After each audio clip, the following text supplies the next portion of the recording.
નમસ્કાર મિત્રો, સ્વાગત છે તમારી આપની ચેનલમાં.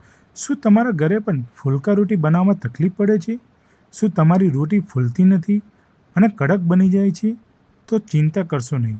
આ વિડીયોને અંત સુધી જુઓ. અમે તમને એવી સરળ રીત બતાવીશું કે હવે તમારી દરેક રોટી ફૂલશે અને એકદમ નરમ બનશે. તો ચાલો શરૂ કરીએ. ફુલકા રોટી બનાવવા માટે શું શું જોઈશે અને તેની વિગત તમને વિડીયોના ડિસ્ક્રિપ્શનમાં મળી જશે.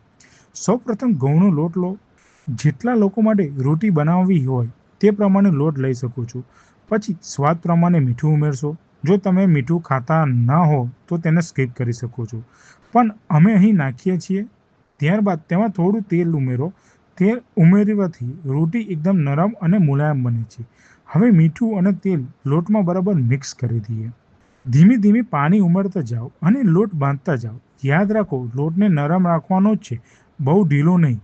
જુઓ, આપણને આ લોટને હલવો બનીને તૈયાર થઈ ગયો છે.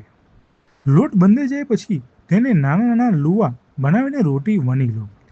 રોટીને બહુ પાતળી કે બહુ જાડી નહીં, મીડિયમ રાખવી. હવે તવાને ગરમ કરવા મૂકો. રોટીને તવા પર નાખો અને બંને બાજુથી થોડી થોડી શેકી લો. પછી રોટીને સીધા ગેસ ફ્લેમ પર અથવા નીચે જાડી રાખીને ફૂલાવો. જુઓ કેવી સરસ રીતે આપણી રોટી ફુલકા બનીને તૈયાર થઈ ગઈ છે.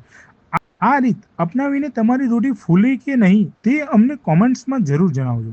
જો તમને આ વિડીયો ગમ્યો હોય તો લાઈક કરો અને તમારા મિત્રો સાથે શેર કરો. આવી જ બધી રેસીપી જોવા માટે અમારી ચેનલ સબસ્ક્રાઈબ કરવાનું ભૂલશો નહીં. આભાર.